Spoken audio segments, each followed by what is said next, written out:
Very good evening to all of you. सभी का warm welcome है वाईटी योर इंग्लिश ट्यूटर पे। मेरा नाम है अमन वहल, पेशे से गवर्नमेंट ऑफिसर हूँ। इन क्लासेस के जरिए आपको हिंदी मीडियम वालों को इंग्लिश में कैसे मार्क्स को बूस्ट करना है, हैंडल करना है अपने कॉम्पिटेटिव एग्जाम को सिखाता हूँ। आज के आर्टिकल का क्विज मैं आपको पहले दिखा रहा हूँ। 5 क्वेश्चन आपके सामने।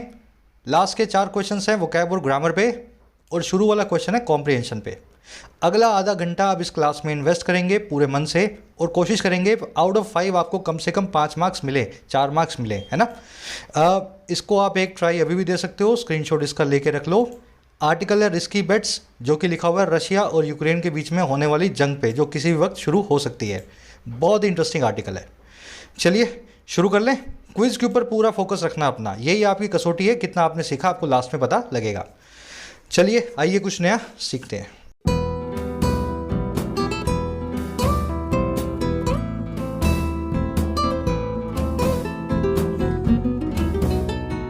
Risky bats. देखिए, रिस्की का मतलब होता है जोखिम भरी, और बैट्स का मतलब होता है शर्तें या जुए।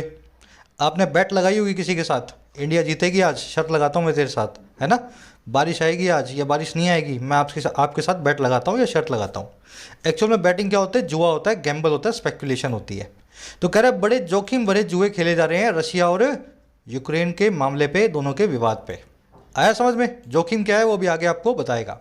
बैट नाम के वर्ड को पकड़ लेना, जुआ, गैम्बल, स्पेकुलेशन, है ना, जुए के सब सिनोनिम्स हैं।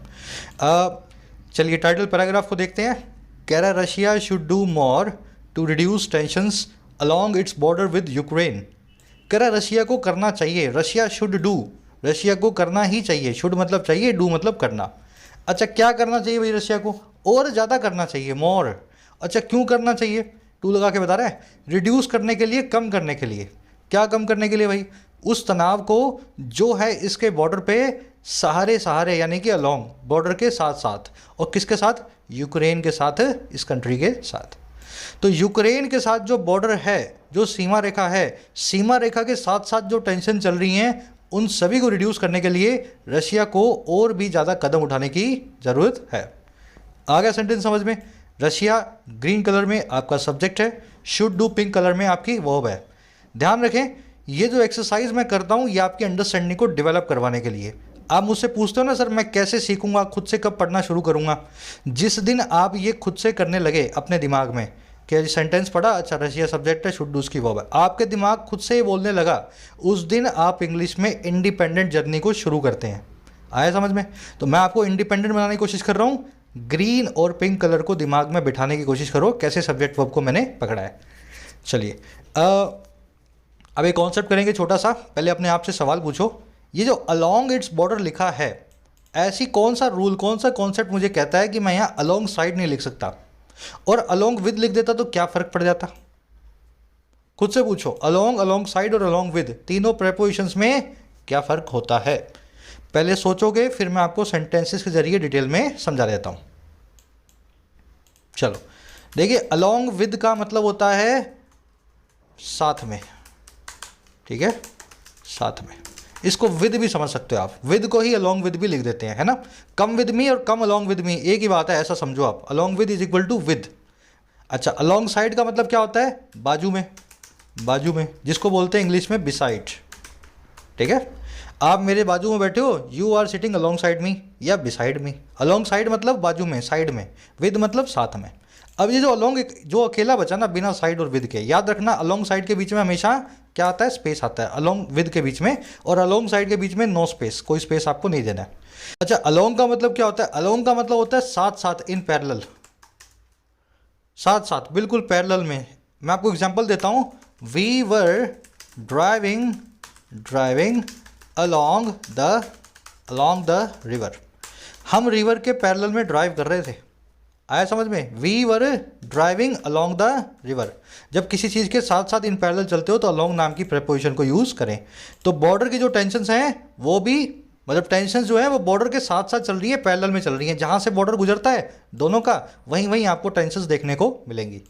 तीनों के बीच का डिफरेंस आपने समझ लिया, स्क्रीनशॉट ले सकते हैं, जस्ट ए मिनट। बस यही डिफरेंस है इनके बीच में, है ना।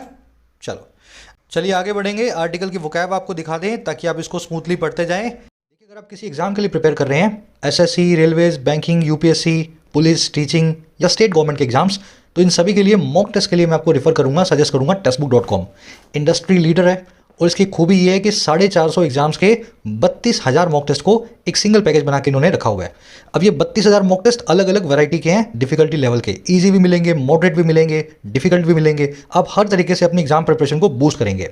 ये सिंगल पैकेज 32,000 मॉक टेस्ट का सभी एग्जाम्स का 1 साल की वैलिडिटी के साथ मिलता है 399 में, और 3 साल की वैलिडिटी के साथ मिलता है 599 में। लेकिन ये प्राइस आपको नहीं देना है, आपको लगाना है कोड YT10। जैसे ही इस कोड को लगाएंगे 15% ऑफ लेंगे। 399 वाला 339 में और 599 वाला 509 में आपको मिल जाएगा। ऐप का लिंक कमेंट सेक्शन में डाल रहा हूँ, फायदा उठा सकते हैं, कोड जरूर लगाएं YT10। 31 जनवरी तक टेक्स्ट बुक आपको 6 मंथ की एडिशनल वैलिडिटी दे रहा है 1 ईयर के पास पे, तो 6 महीने की एडिशनल वैलिडिटी का फायदा उठा लेना। आज के वर्ड्स देखें हमने, सिंपल सी वोकैब, आज के 4-5 वर्ड्स हैं अपने पास। जस्ट अ सेकेंड, 4 वर्ड्स हैं अपने पास। डिफिडेंस, प्रोलिफरेशन, स्क्रैम्बल और मोबिलाइज। 2 पुराने हैं, 2 नए हैं। डिफिडेंस क्या होता है? आपका लैक ऑफ सेल्फ कॉन्फिडेंस, ठीक है, किसी चीज़ को लेकर के आपकी हेजिटेशन या आपकी रिलक्टेंस या अनविलिंगनेस, किसी काम को लेकर के आप जो तैयार नहीं होते हो, यार मैं तो नहीं कर पाऊंगा या मैं करना चाहता नहीं हूँ, वो कहलाती है आपकी डिफिडेंस या रिलक्टेंस। जैसे diffidence in taking the required action can spoil your life. अगर सही एक्शन को, रिक्वायर्ड एक्शन को लेने में आप डिफिडेंस दिखाते हैं, हेजिटेशन दिखाते हैं, ये आपकी ज़िंदगी को स्पॉइल कर सकता है। आया समझ में ना? तो सही वक्त पे सही एक्शन आपको लेना पड़ेगा। रिलक्टेंस, अनविलिंगनेस, हेजिटेशन और डिफिडेंस से काम नहीं चलने वाला। तो ये वर्ड आज आप आर्टिकल में देखेंगे। अनविलिंगनेस को, इसका एंटोनिम होता है विलिंगनेस, उसको आज आप आर्टिकल में देखेंगे। फिर एक वर्ड है प्रोलिफरेशन। इसका मतलब होता है डेवलपमेंट, ग्रोथ या इंक्रीज। डेवलपमेंट, ग्रोथ या इंक्रीज, विकास या दायरे में किसी चीज़ का विकास होना या किसी चीज़ का आकार बड़ा होना। जैसे the past decades saw a massive proliferation of online services. पिछले दशक ने देखा बहुत बड़े विकास को ऑनलाइन सर्विसेज में। पिछले 10 सालों में आप खाना भी अब ऑनलाइन मंगा रहे हो, अपनी टिकट भी ऑनलाइन बुक कर रहे हो, है ना, गाड़ी वाड़ी भी ऑनलाइन बुक हो रही है, सब कुछ ऑनलाइन हो रहा है। पिछले दशक में हमने प्रोलिफरेशन को देखा है। तो प्रोलिफरेशन का सिनोनिम है जनरेशन, एक्सपेंशन। इसको आज आप आर्टिकल में देखेंगे, एक्सपेंशन नाम के सिनोनिम को। ये प्रोलिफरेट नाम की वर्ड से बना है, वर्ब से। प्रोलिफरेट का मतलब होता है किसी चीज़ का दायरा या आकार बड़ा करना। चलिए एक और वर्ड है स्क्रैम्बल, नया वर्ड है। आपने भुर्जी खाई है, एग भुर्जी या जो है पनीर भुर्जी, है ना, वो होती है स्क्रैम्बल्ड एग्स या स्क्रैम्बल्ड पनीर। स्क्रैम्बल क्यों बोलते हैं? स्क्रैम्बल का मतलब होता है उलझा हुआ। भुर्जी कैसी होती है, कोई पीस कैसा है, कोई ऐसा है ना, स्क्रैम्बल्ड बोलते हैं उसको, स्क्रैम्बल्ड एग बोलते हैं, है ना। तो भुर्जी जो है नाउन जो हमने बनाया स्क्रैम्बल्ड एग से, स्क्रैम्बल्ड जो वर्ड है उसी से स्क्रैम्बल नाम की वर्ब बनती है। इसका मतलब क्या होता है? जल्दबाजी में एक क्लमजी मूव को लेना। जैसे अंडा आपने बनाया, अब वो कैसा बनाया, वो भुर्जी वाला शेप कैसा होगा, कोई भी उसमें मतलब सिस्टमेटिक उसमें शेप नहीं होगी, है ना, क्लमजीली बना होता है वो। उसमें कोई पीस बड़ा होगा, कोई पीस छोटा होगा, बस अपने आप बन गया वो जैसा बनना था। तो अगर आप स्क्रैम्बल करते हैं किसी काम को करने के लिए, तो आप क्या कर रहे हैं, आप जल्दबाजी में एक मूव ले रहे हैं, लेकिन वो बड़ा क्लमजी मूव है, बड़ा ही, समझ गए ना, सिस्टमेटिक लिया हुआ मूव नहीं है। मैं आपको एग्जाम्पल के जरिए समझाता हूँ सेंटेंस को, इसको, वर्ड को। Several Afghan nationals were seen scrambling towards the airport to leave the country. बहुत सारे अफगान के जो नागरिक थे वो देखे गए थे स्क्रैम्बल करते हुए, जल्दबाजी में क्लमजीली भागते हुए एयरपोर्ट की तरफ कंट्री को लीव करने के लिए। तो पाँव में एक चप्पल है या नहीं है, एक बच्चा टांग लिया, एक बच्चे को घसीट रहे हैं, बस भाग रहे हैं कैसे भी करके एयरपोर्ट से देश के बाहर निकले।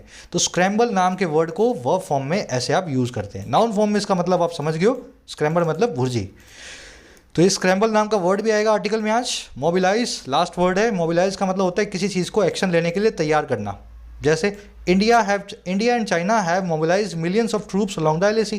इंडिया और चाइना ने मोबिलाइज कर दिया है, एक्शन लेने के लिए रेडी कर दिया है 10 लाख ट्रूप्स को, फौजियों को LAC के बाजू में, अलोंग, समझ गए ना, LAC के साथ साथ, in parallel along the LAC। इसको डिप्लॉय, एक्टिवेट या असेंबल करना भी बोलते हैं। तो 4 ही वर्ड्स हैं, डिटेल में देख लिए आपने। इन्हीं वर्ड्स पे पूरा आर्टिकल टिका हुआ है। चलिए आर्टिकल की समरी लेंगे, किस बारे में लिखा हो अपने को पता लगे। यूक्रेन और रशिया का विवाद आप जानते हैं। रशिया किसी भी वक्त यूक्रेन के साथ वॉर को छेड़ सकता है, और यूक्रेन के पीछे खड़ा है पूरा यूरोप और अमेरिका, यानी कि US। इस आर्टिकल में बताया गया पुतिन कितना बड़ा मास्टरमाइंड है, कैसे 2014 में उसने इस पूरे क्राइसिस को शुरू किया, और 2022 के अंदर यूक्रेन के सर पे बंदूक रख के पूरे वेस्ट को अपने सामने झुका दिया।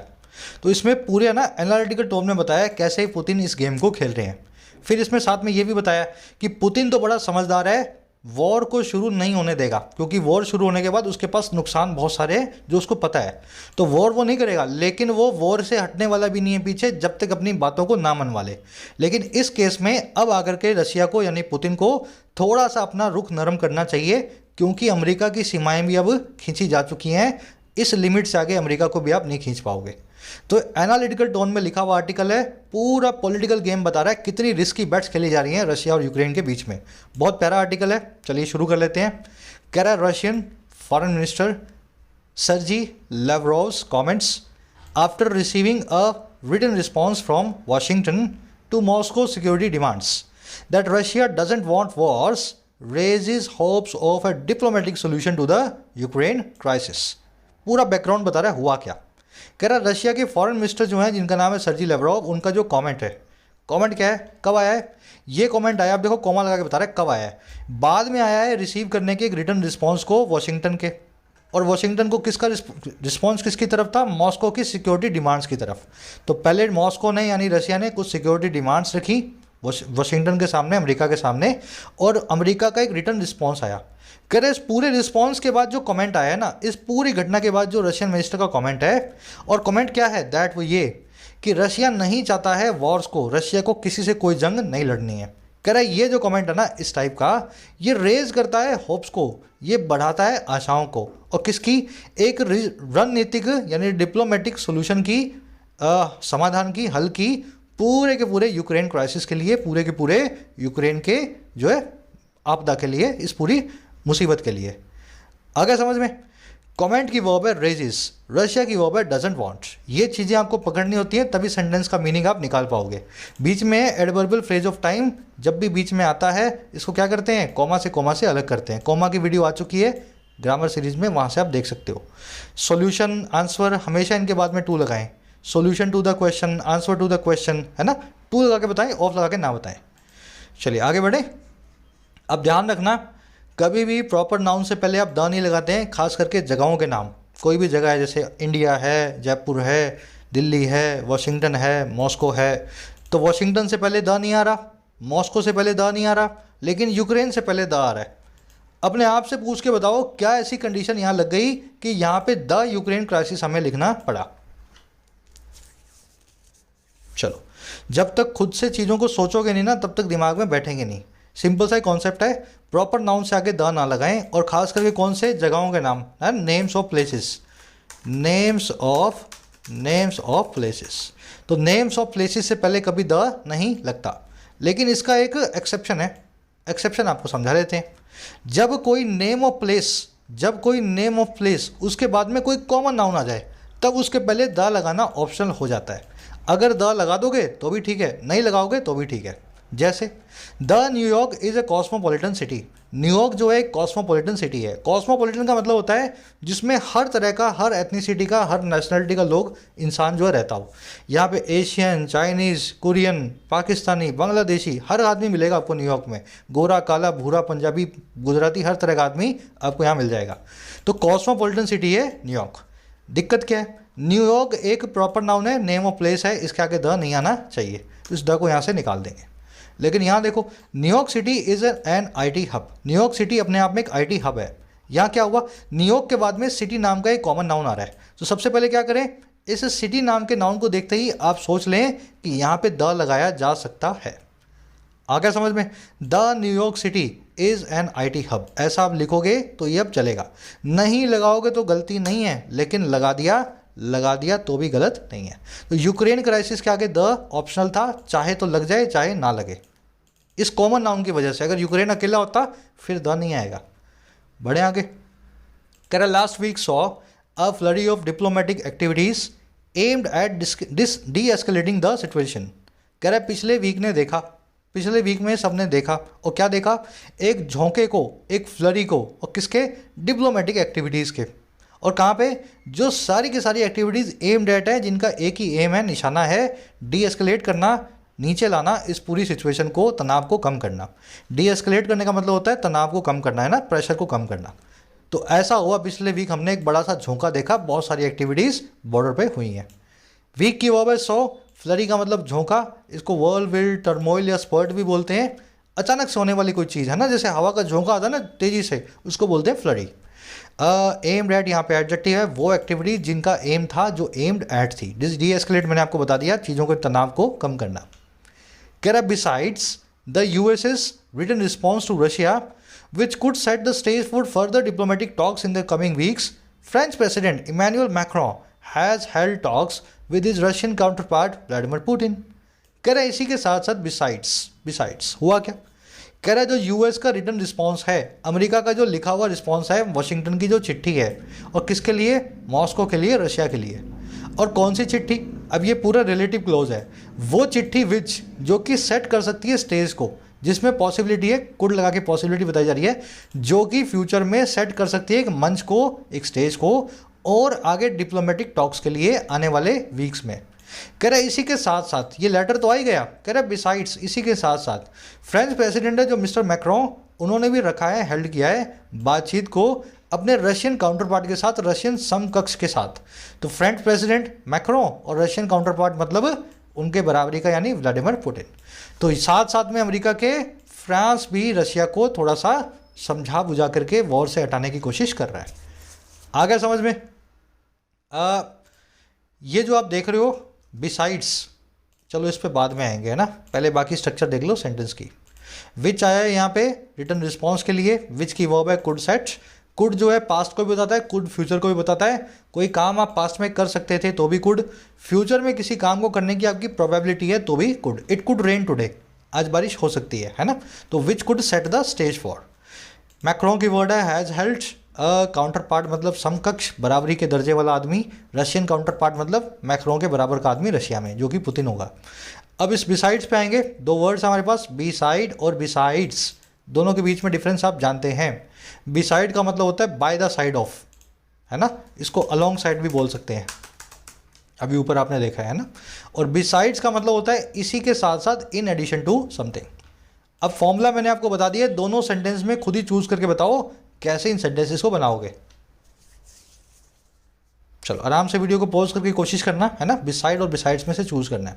The postman left the courier beside या besides the entrance of our house. Postman ने कुरियर को छोड़ दिया बाजू में हमारे घर की दहलीज के एंट्रेंस के, समझ गए? तो यहाँ पे बाजू में की बात हो रही है, तो बिसाइड की बात हो रही है, यहाँ पे बिसाइड्स का कोई काम नहीं है। दोनों वर्ड्स में फ़र्क है। यहाँ पे बिसाइड की जगह पे आप चाहते तो अलोंग साइड भी लिख सकते थे। अगला वो देखो, the postman broad a money order beside या बिसाइड सेवरल गिफ्ट्स। पोस्टमैन लेकर के आया एक मनी ऑर्डर को, साथ ही साथ कई सारे गिफ्ट्स के, कई सारे उपहारों के, तोहफों के। अब साथ ही साथ तो बिसाइड की बात नहीं हो रही, बिसाइड्स की बात हो रही है। तो यहाँ पे बिसाइड्स लिखें, और या फिर आप लिख सकते हैं इन एडिशन टू। तो ये दोनों सेंटेंस, दोनों वर्ड्स में होता है बीच का डिफरेंस। चलिए आगे बढ़ेंगे। बहुत ही कॉमन सा कॉन्सेप्ट है, लेकिन दिमाग में आपको बार बार बैठेगा, तभी आप इसको पेपर में ठीक से सॉल्व करेंगे। कह रहा mister Macron and German chancellor Olaf Scrolls are also reportedly trying to revive the stalled Minsk process that sought to find a peaceful solution to Ukraine's internal conflict between Kyiv and the Russia-backed separatists in the East Donbas region।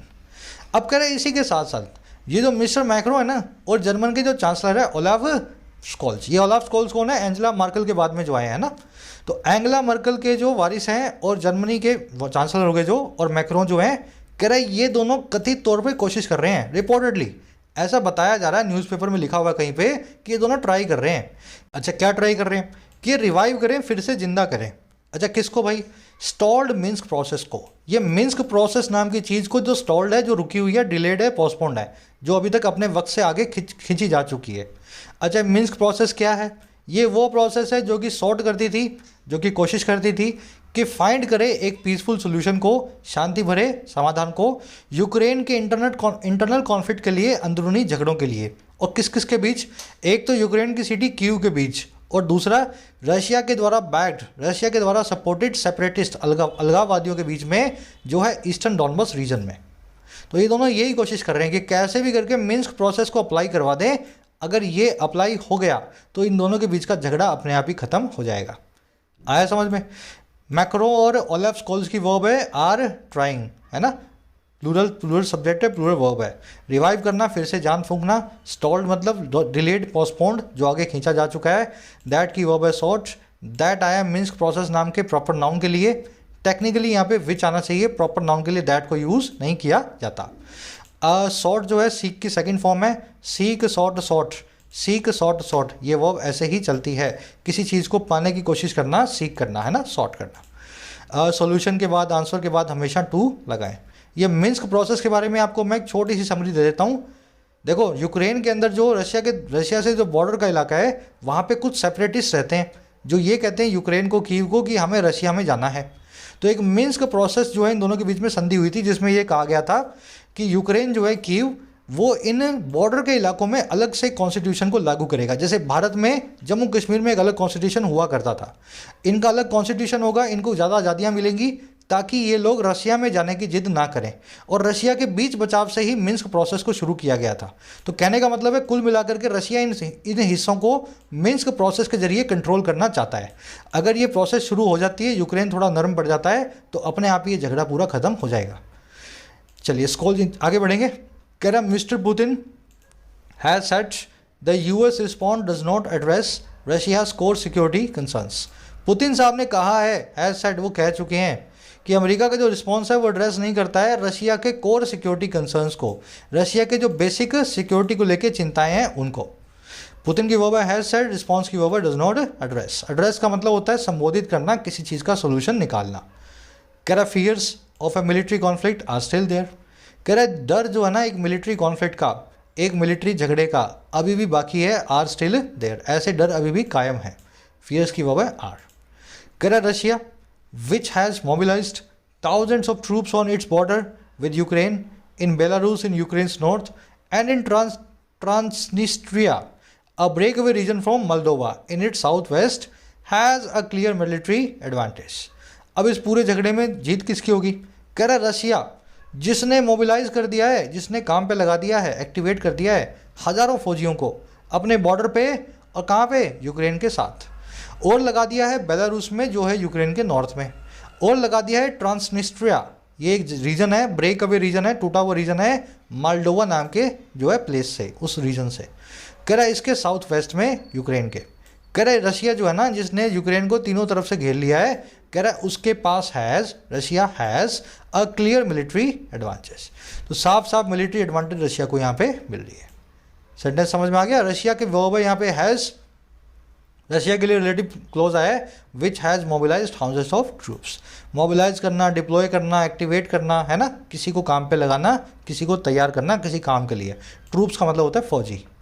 कह रहा but the West willingness to press ahead with diplomatic options and Russia's reciprocity suggest that neither side is in a hurry for armed conflict.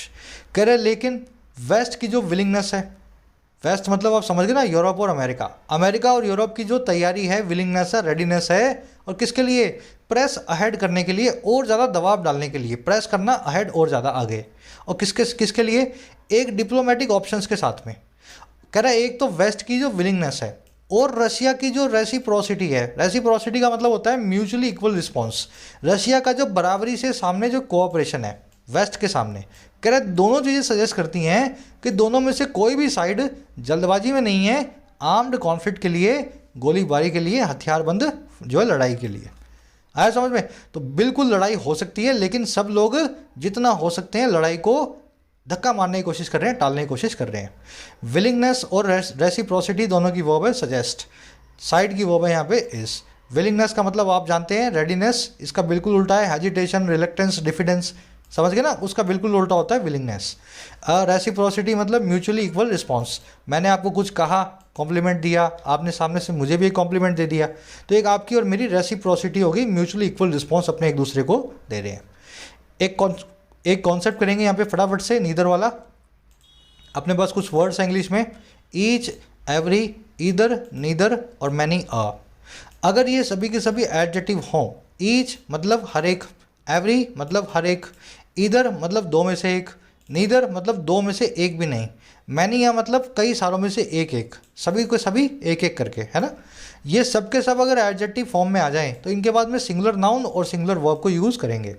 क्योंकि हम कई सारों में से एक की बात नहीं कर, ये सब के सब जो है एक की बात करते हैं। ईच मतलब सब में से एक एक, एवरी मतलब सब में से एक एक, तो एक एक की बात हो रही है ना। इधर मतलब दो में से एक, नीदर मतलब दो में से एक भी नहीं। तो इनके साथ में नाउन हमेशा सिंगुलर आएगा क्योंकि एक की बात हो रही है, और वर्ब भी सिंगुलर आएगी। जैसे each candidates were selected for the job, हर एक कैंडिडेट को जॉब के लिए सिलेक्ट किया गया। अब आप बोलोगे सर बहुत सारों को किया गया, तो कैंडिडेट्स लिख देता हूँ, वर लगा देता हूँ, नहीं। आप यहाँ पे लिखेंगे ईच कैंडिडेट, एस को निकालेंगे और वर की जगह लिखेंगे वॉस। तो ये होता है इनका कॉन्सेप्ट सभी का। ईच की जगह पे यहाँ पे आप एवरी भी लिख सकते हैं, every candidate was selected for a job. आप यहाँ पे ईदर भी लिख सकते हैं, ईदर का मतलब है दो हैं, दो में से एक। नीदर भी लिख सकते हैं, नीदर का मतलब है दो में से एक भी नहीं। और मैनी भी लिख सकते हैं, मैनी का मतलब है बहुत सारे हैं लेकिन एक एक करके सबकी बात की जा रही है। Many a candidate was selected for the job. तो ये तो है पहला कॉन्सेप्ट इन पांचों वर्ड्स का। अब दूसरा देखो, ईच, ईदर और नीदर अगर ये प्रोनाउंस हों, इनके बाद में ऑफ आ रहा हो और ये प्रोनाउंस का काम कर रहे हो, तो ये प्लूरल नाउन लेंगे और सिंगुलर वर्ब लेंगे। पहली चीज़ तो यहाँ पे एवरी नाम का कोई प्रोनाउन होता नहीं है, मैनी अ नाम का कोई प्रोनाउन होता नहीं है, तो एवरी और मैनी ए को मैंने यहाँ पे प्रोनाउन में नहीं डाला है, ठीक है। जैसे each of the candidate was या वर सेलेक्टेड फॉर द जॉब। आप बोलोगे सर ईच आ रहा है तो कैंडिडेट लिखूंगा, ध्यान देना अगर ईच कैंडिडेट से पहले आ रहा है एडजेक्टिव बन के, तब तो आपने एस को निकाल दिया, लेकिन ईच और कैंडिडेट के बीच में ऑफ नाम की प्रेपोजिशन आ रही है। अब ये ईच एडजेक्टिव नहीं रहा, ईच बन गया एक प्रोनाउन। आगे बात समझ में? तो ईच ऑफ के केस में ऑफ के बाद में कैंडिडेट्स आपको लिखना पड़ेगा। इसका मतलब क्या है, बहुत सारे कैंडिडेट्स हैं, उनमें से हर एक को सिलेक्ट किया गया इस जॉब के लिए। वर्ब अभी भी सिंगुलर आएगी, यहाँ पे वॉज ही आने वाला है, सिर्फ कैंडिडेट की जगह कैंडिडेट्स हमने कर दिया है। वैसे ही आप आइदर के लिए भी लिखेंगे और वैसे ही आप नीदर के लिए भी लिखेंगे। बस यही कॉन्सेप्ट है आज का, समझ में आ गया? अब ईच पे एक छोटी सी कंफ्यूजन होती है बहुत लोगों को। लास्ट वाला सेंटेंस मुझे देख के बताओ इसका क्या मीनिंग है। There were trees on the either side of the road, सड़क के साइड में ट्रीज थे, एक साइड में थे या दोनों साइड में थे? चलो, टेक्निकली इसका मतलब होता है किसी भी एक साइड में। इधर का मतलब है दो में से एक, तो या तो लेफ्ट में ट्रीज थे या राइट में जो है ट्रीज थे, लेकिन ऐसा नहीं हो सकता। जो आदमी आपको ये बात बता रहा है, अगर वो लेफ्ट में ट्रीज थे तो वो बोल देता लेफ्ट साइड में थे, वो ऐसे इधर साइड नहीं बोलता। कहने का मतलब क्या है, इधर साइड लगा करके इस सेंटेंस को हमने मीनिंगलेस बना दिया है, ऑलमोस्ट मीनिंगलेस हो गया ना ये। सड़क के किसी भी किनारे पेड़ थे, अरे भाई जब तू जाके आया है, पास की बात बता रहा है, तो साफ साफ बताया ना कौन सी साइड में थे। एक्चुअल में ये एक इनकरेक्ट यूसेस है इधर वर्ड का, जो आजकल मॉडर्न इंग्लिश में होने लगा है, और इधर का एक और मीनिंग एडिशनल निकल आया है, इसका मतलब होता है बोथ या ईच। एक्चुअल में ये आदमी आपसे यूं कहना चाह रहा है, there were trees on the each side of the road. आ गया समझ में? अब इधर क्यों लिख दिया? इनकरेक्ट यूज है, लेकिन मॉडर्न इंग्लिश में इसको एक्सेप्ट कर लिया गया है। एग्जाम में देखने को मोस्ट प्रोबेबली आपको नहीं मिलेगा, लेकिन कहीं भी आप पढ़ो ईदर साइड, कहीं भी आप पढ़ो ईदर साइड, तो समझ जाना ईच साइड की बात कर रहा है जो सेंटेंस लिखने वाला। कंफ्यूज नहीं होना है, गलत यूसेस है, लेकिन मॉडर्न इंग्लिश में गलत चीज़ भी अगर आप 100 बार बोलोगे ना तो इंग्लिश में वो एक्सेप्ट हो जाती है, तो आजकल होने लगी है। टेक्निकली यहाँ लिखूंगा मैं each side of the road या both the sides of the road. चलिए आगे बढ़े। कह रहा there is a strong case for deescalation. कह रहा एक बहुत ही स्ट्रॉन्ग केस है, एक बहुत ही मजबूत केस है डी एस्केलेशन के लिए। डी एस्केलेशन आपको पता ना, तनाव को कम करना। स्ट्रॉन्ग केस का मतलब होता है एक बहुत नीड होना किसी चीज़ की और कोई चीज़ पॉसिबल भी हो, तो एक नीड भी है और ये पॉसिबल भी है, डी एस्केलेशन हो सकता है। कह रहा mister Putin has already achieved many things without a single shot being fired. अब बता रहा है पुतिन कितना मास्टरमाइंड आदमी है। कह रहा है पुतिन साहब ऑलरेडी अचीव कर चुका है कई चीज़ें बिना एक गोली चलाए, without shot being fired. Putin की वर्ब है हैज़ ऑलरेडी अचीव्ड। अब कैसे किया भाई इसने किया, he has got the Western leadership to talk to him over the contested issues of NATO's expansion which Russia has long been complaining about. कह रहा है उसने गॉट कर लिया है वेस्टर्न लीडरशिप को, उसने तैयार कर लिया है वेस्टर्न लीडरशिप को कि वो बात करे उससे, टू हिम पुतिन से, और किसके ऊपर? इस कंटेस्टेड इशू के ऊपर, इस झगड़े वाले मुद्दे के ऊपर जो है नेटो के एक्सपेंशन का, नेटो के प्रोलिफरेशन का, नेटो के दायरे में बड़े होने का। कह रहे जिसको रशिया ने बहुत लंबे वक्त से कंप्लेन अबाउट किया, जिसके बारे में रशिया काफ़ी वक्त से रोता आ रहा है, जिसकी कंप्लेन करता आ रहा है। तो रशिया को यही प्रॉब्लम है कि नेटो को रशिया के बॉर्डर तक मत लेकर के आओ, हमें सिक्योरिटी थ्रेट ना दो यूक्रेन के जरिए अमेरिका से, है ना। ही की वॉबा हैज़ गोट, ही आया पुतिन के लिए, रशिया की वॉबा has been complaining about present perfect continuous tense, expansion, दायरे में बड़ा होना, प्रोलिफरेशन, डेवलपमेंट, है ना। कंटेस्टेड मतलब झगड़े वाला। चलिए, कह रहा by putting a gun to Ukraine's head he has effectively drawn a line in Russia's relation with the West. कह रहे ऐसा करके, बाय इस जरिए, और क्या करके, रख करके गन को, एक बंदूक को, और कहाँ पे, यूक्रेन के सर पे। कह रहे एक बंदूक को यूक्रेन के सर पे रख के उसने इफेक्टिवली ड्रॉ कर दिया एक रेड लाइन को, उसने असरदार तौर से एक सीमा रेखा, लक्ष्मण रेखा को खींच दिया है रसिया के रिलेशंस में वेस्ट के साथ में, यूरोप और अमेरिका के साथ में। ही की वो हैज़ ड्रॉन, ड्रॉ लाइन का मतलब है एक सीमा रेखा को खींचना, रेड लाइन का मतलब है सीमा रेखा को खींचना। यहाँ पे जो गेट आप देख रहे हैं पिछले वाले सेंटेंस में, गेट के बाद में आप देख रहे हैं टू इन्फिनेटिव कॉजेटिव स्ट्रक्चर, याद है ना, get someone to do something. आज उसको डिटेल में नहीं कर रहे हैं, ये गेट कॉजेटिव वर्ब की थर्ड फॉर्म यूज़ की गई है ना। I got him to talk या टू रिपेयर, है ना। I got him to buy me a gift, I got him to repair my fan, है ना। ये गेट पॉजिटिव वर्ब वाला यूज यहाँ पे हुआ है। थोड़ा बेसिक्स पूरा कर लो, ये कॉन्सेप्ट बार बार आते हैं। कह रहा also as the US and its allies are scrambling for economic measures to punish Russia if it invades Ukraine, the 2014 Russian annexation of Crimea and Moscow's continued support for separatists inside Ukraine have practically become non-issues. अब कह रहे देखो कितना तेज दिमाग का आदमी है Putin. कह रहे जैसे ही यूएस और इसके चले चपाटे, इसके अलाइज, इसके दोस्त, सब के सब, कह रहे जैसे जैसे वो सब के सब यूएस और अलाइज स्क्रैम्बल फॉर कर रहे हैं, हड़बड़ी में भाग रहे हैं, है ना, जल्दबाजी कर रहे हैं, और किसके लिए, इकोनॉमिक मेजर्स के लिए, आर्थिक प्रतिबंधों के लिए। और क्यों, ताकि पनिश करें रशिया को दंडित करें। अच्छा कब, अगर ये इन्वेड करता है यूक्रेन को, अगर ये घुस जाता है यूक्रेन के अंदर, उसको अंदर घुस जाता है, इन्वेड करता है। कह रहे जैसे जैसे ये हो रहा है वैसे वैसे 2014 में जो एनेक्सेशन का काम था, जो टेक ओवर या मर्जर का काम था, हथियार लेने का काम था, और किसका, यूक्रेन के क्राइमिया रीजन का।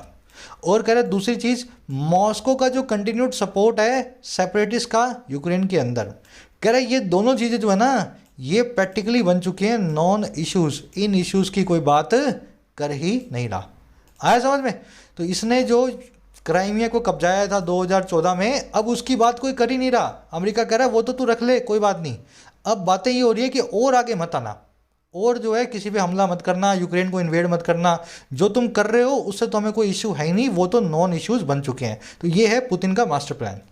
यूएस एंड अलाइज की वो आर स्क्रैम्बलिंग, स्क्रैम्बल का मतलब होता है रश करना, क्लमजिली, जानते हैं आप।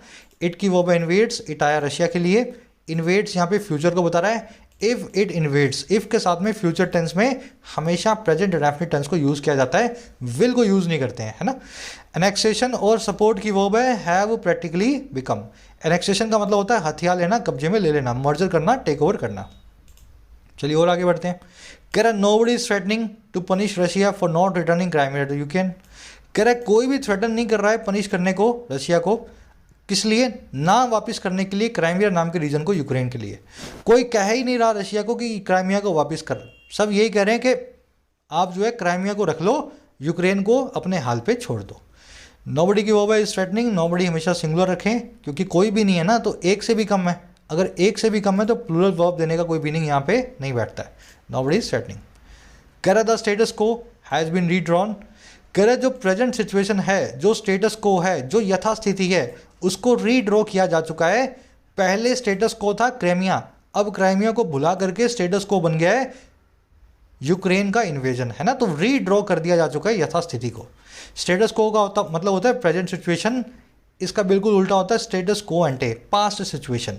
अगर मैं आपसे बोल रहा हूँ कि स्टेटस को रिस्टोर करना है, तो इसका मतलब है यथास्थिति को बहाल करें, जो प्रेजेंट सिचुएशन है उसमें जो भी आपने चेंजेस किए हैं उनको वापस करें। और अगर मैं आपसे बोल रहा हूँ स्टेटस को एंटी को रिस्टोर करना है, इसका मतलब है पास्ट की किसी यथास्थिति को बहाल करें। 2015 में, 2016 में जो पोजीशन थी, हम उसकी बात कर रहे हैं। प्रेजेंट और पास्ट से जोड़ लेना एंटी से। चलिए, कह रहा besides the US has said it is open to discuss some of Russia security concerns including missile deployments in Eastern Europe and military exercise in sensitive regions. कह रहा है इसी के साथ साथ besides, alongside, in addition to. कह रहा है इसी के साथ साथ अमेरिका कह चुका है कि ये जो ओपन है, खुला है बातचीत करने को, डिस्कस करने को रशिया के कुछ एक मिलिट्री कंसर्न्स को, मिलिट्री की सिक्योरिटी की चिंताओं को, जिसमें क्या क्या शामिल है। एक तो मिसाइलों की डिप्लॉयमेंट, मिसाइलों का मोबिलाइजेशन, और कहाँ पे, ईस्टर्न यूरोप में। और दूसरा मिलिट्री एक्सरसाइजेज सेंसिटिव रीजन्स में। तो अमेरिका इतना नरम पड़ गया है कि भाई रशिया आप लड़ाई मत करो यूक्रेन से, अगर आप कहते हो तो हम अपनी मिसाइलों को पीछे कर लेते हैं, यूक्रेन के आसपास से निकाल देते हैं, और साथ में सेंसिटिव रीजन में कोई युद्धाभ्यास नहीं करेंगे, मिलिट्री एक्सरसाइज नहीं करेंगे, बस आप यूक्रेन पे हमला नहीं करें। तो यूएस की वॉर हैज सेड इट की वॉर इज ओपन टू का मतलब होता है किसी चीज़ के लिए खुला होना। करा Russia should accept the US proposals, de-escalate the crisis around Ukraine and opt for more dialogue on critical issues including NATO's eastward expansion. कह रहा है अब बारी है नरम होने की रशिया की। पुतिन का मास्टर प्लान है, सफल हो गया है ना। अब रशिया को एक्सेप्ट कर ही लेना चाहिए अमेरिका के प्रपोजल्स को, तनाव को कम कर देना चाहिए इस क्राइसिस के आसपास, अराउंड द यूक्रेन क्राइसिस, और साथ ही साथ ऑप्ट फॉर करना चाहिए, चुनाव करना चाहिए, चूज करना चाहिए, और ज़्यादा बातचीत को क्रिटिकल इश्यूज़ पे, अच्छे इश्यूज़ पे ना, गंभीर मुद्दों पे, जिसमें शामिल है नेटो का ईस्ट वर्ड एक्सपेंशन, नेटो का ईस्ट की तरफ जो प्रोलिफरेशन है, जो डिप्लॉयमेंट है, डेवलपमेंट है, एक्सपेंशन है। आया समझ में। रशिया की 3 वर्ब्स हैं, Russia should accept, Russia should de-escalate and Russia should opt for. Eastward मतलब ईस्ट की तरफ, ऑप्ट फॉर का मतलब होता है चूज करना। अब एक छोटा सा कॉन्सेप्ट है, फटाफट देख लो। चूज मतलब ऑप्ट फॉर करना, डिमांड मतलब आस्क फॉर करना, अवेट मतलब वेट फॉर करना, कंप्राइज मतलब कंसिस्ट फॉर करना, सीक मतलब लुक फॉर करना। सब वर्ब्स एक दूसरे की सिनोनिम्स हैं, लेकिन इनमें खास बात है। क्या खास बात है? राइट वालों में तो आपने लगा दिए हैं प्रेपोजिशन, लेफ्ट वाली में किसी में भी प्रेपोजिशन नहीं आता। ठीक है, सिंपल सा ही कॉन्सेप्ट है। अगर चूज यूज कर रहे हो तो फॉर मत लगाए ना, उसके बाद में ऑप्ट के बाद में आता है वो। वर्ब दोनों बराबर हैं, बस ये वर्ब फॉर लेगी और ये वर्ब नहीं लेगी। तो ये छोटा सा एक पेयर है, याद रखें, इसको दिमाग में बिठा के रखें। चूज फॉर नहीं लिख सकते, ऑप्ट फॉर ही लिखना पड़ेगा। आज के क्विज में ये कॉन्सेप्ट यूज करेंगे, इस पे क्वेश्चन बने हुए हैं। चलिए आगे बढ़े। कह रहा है if it still goes ahead with an attack which US president Joe Biden said could happen, it could well be a mistake. कह रहा है अगर अभी भी आगे बढ़ जाता है, गो एड हो जाता है, कौन? रशिया। अगर अभी भी आगे बढ़ता है एक अटैक के साथ में, अटैक कर ही देता है, जिसको अमेरिका प्रेसिडेंट बोल चुका है, कह चुका है कि वो हो ही सकता है। जो बाइडन तो यही कह रहे हैं कि कभी भी अटैक हो ही सकता है। कह रहा अगर ऐसा हो जाता है तो ये बड़े अच्छे से एक मिस्टेक होने वाली है, could well be a mistake. आगे समझ में। विच की वर्ब है कुड हैपन, इट की वर्ब है गोज अहेड, प्रेसिडेंट की वर्ब है सेट। कह रहा Russia might be in a position to overrun Ukraine militarily, but what comes next in Europe's largest country is as unpredictable as it can get।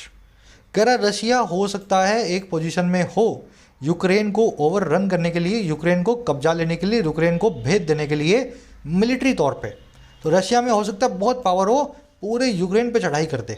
कह रहा लेकिन but जो चीज़ इसके बाद में खड़ी है ना, व्हाट कम्स नेक्स्ट, और कहाँ पे? यूरोप की लार्जेस्ट कंट्री में। यूरोप की लार्जेस्ट कंट्री का मतलब क्या है? रशिया की बात कर रहा है ना, वैसे तो वर्ल्ड लार्जेस्ट कंट्री है रशिया। कह रहा है जो चीज़ रशिया के सामने खड़ी है, यूरोप ही नहीं वर्ल्ड की लार्जेस्ट कंट्री के सामने, वो उतनी ही अनप्रडिक्टेबल है, उतनी ही चेंजेबल है जितनी ये हो सकती है, as it can get.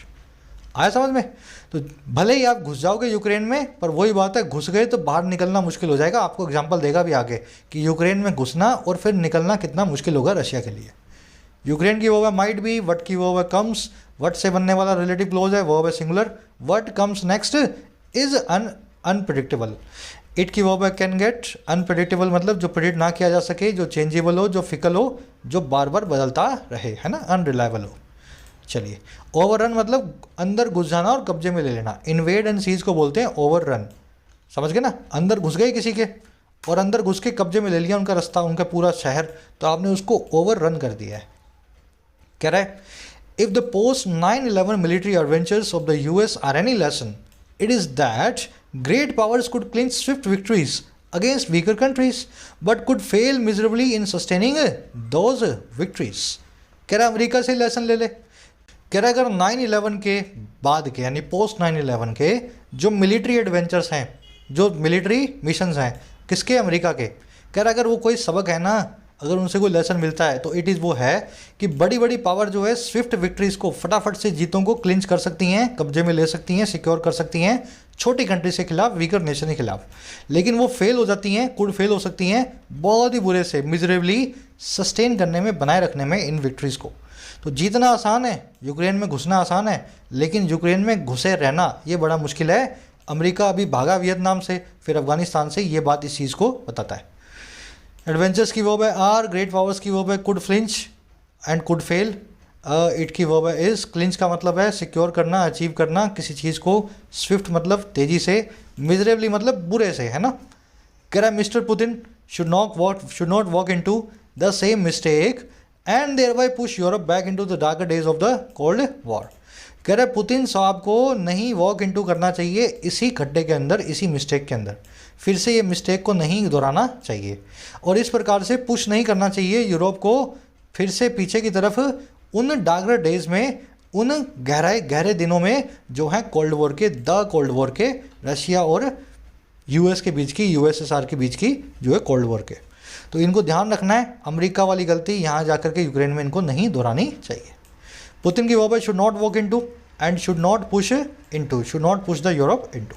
There bye मतलब इस प्रकार से, by that mean, walk into करेंगे और इस प्रकार से पुश करेंगे ना, तो देयर बाय बताता है बाय दैट मीन्स मतलब इस प्रकार से। सिंपल आर्टिकल है, इंटरेस्टिंग भी लगा मुझे तो काफ़ी, है ना। आ जाओ फटाफट से अपने क्विज़ पे। क्विज़ भी बहुत सिंपल बनाया है, अगर ठीक से पढ़ा है तो आप इसको ईजिली कर पाएंगे। शुरू वाला तो आप खुद ही कर लेंगे, कॉम्प्रिहेंशन वाला क्वेश्चन है ना। चलो बाद में देखते हैं इसको। सेकंड क्वेश्चन में क्या करोगे, along side, along, along with और बिसाइड्स, इन चारों में से क्या लगाओगे यहाँ आपको बताना है ना। थर्ड में बताना है आपको मैनी के बाद में जब ये एडजेक्टिव बन जाए तो किस तरह का नाउन यूज़ किया जाता है। और फोर्थ में बताना है आपको वेट अवेट, इन वर्ब्स में क्या फ़र्क होता है, ऑप्ट फॉर और चूज़, सीक और लुक फॉर, है ना। वेट अवेट ये कैसे वर्ब्स काम करती हैं वो दिखाया था ना आपको मैंने प्रेपोजिशन वाला, तो ये चौथे में लगाओगे। पाँचवें में आपके लिए वन वर्ड है हेजिटेशन, किसी काम को करने के लिए। डिफिडेंस है, विलिंगनेस है, रिलक्टेंस है, या एक से ज़्यादा ऑल्टरनेटिव्स तो नहीं है, वो भी बता देना। कहीं आपको लगे सर ए और बी दोनों आंसर हैं या सी और बी दोनों आंसर हैं, तो वो आपका आंसर बनेगा यहाँ पे डी, उस केस के अंदर। अब फर्स्ट देखते हैं, बहुत अच्छा क्वेश्चन है कॉम्प्रिहेंशन का। कौन से लेसन जो हैं पुतिन साहब को ड्रॉ करने चाहिए अमेरिका के 9/11 के बाद के एडवेंचर्स में से। तो भाई लेसन तो अपने सीधा सीधा देख ही चुके हैं कि कौन सा लेसन है, powerful militaries can easily overrun weaker Nations, ये लेसन है। या weaker nation sometime put up surprising resistance in their face of against super powers, कि वीकर नेशन कभी कभी बहुत ही अच्छा रेजिस्टेंस दिखाती हैं सुपर पावर से होने वाले उनके झगड़े में। या फिर ये लेसन है, it is not very easy for a super power to maintain an easy triumph emerging out of an otherwise lopsided military contest. ये बिल्कुल भी आसान नहीं है एक सुपर पावर के लिए बनाए रखना एक आसान से मिलने वाली विक्ट्री को, ट्रायम्फ को, जो इमर्ज आउट ऑफ होती है, निकल करके आती है एक लोप साइडेड, एक तरफा मिलिट्री कॉन्टेस्ट से। और या फिर USA will involve itself eventually in Ukraine conflict, USA आखिरकार अपने आप को यूक्रेन कॉन्फ्लिक्ट में इन्वॉल्व कर लेगा, reigniting the great cold war of the past, पिछली सेंचुरी की सबसे बड़ी cold war, great cold war को फिर से जिंदा करते हुए, रीइग्नाइट करते हुए। तो देखने में तो चारों ही अच्छे अच्छे लग रहे हैं, लेकिन सी आपका आंसर है, ऑलरेडी आप जानते हैं। लेसन यही है, हरा तो सकते हो, लेकिन हरा देने के बाद वीक कंट्री के अंदर घुसे रहना आपके लिए बहुत टेढ़ा काम है। जैसे रशिया के लिए, यूएस के लिए अफगानिस्तान में होने वाला है, वैसे ही आपके लिए भी यूक्रेन के अंदर हो सकता है। तो यही लेसन पुतिन को ड्रॉ करना चाहिए, समझ गए ना। तो इसका तो सी हो गया, बाकी चार के आप निकालोगे। इसी वीडियो के नीचे डाल रहा हूँ फर्स्ट कमेंट में आंसर्स, वहाँ से मैच कर लेना। कितने मार्क्स मिले आउट ऑफ 5 जरूर से बताएं, एक लाइक और एक शेयर जरूर से देना सेशन को। कल मुलाकात होगी। कोई भी क्वेरी रिलेटिंग टू कोर्सेज, ये नंबर है व्हाट्सअप नंबर, आपको एसएससी का, बैंक का, राइटिंग स्किल्स का कोई भी कोर्स चाहिए हो, इस नंबर पे आप व्हाट्सअप करें, आपको रिप्लाई मिल जाएगा पूरी डिटेल के साथ। Until then signing out.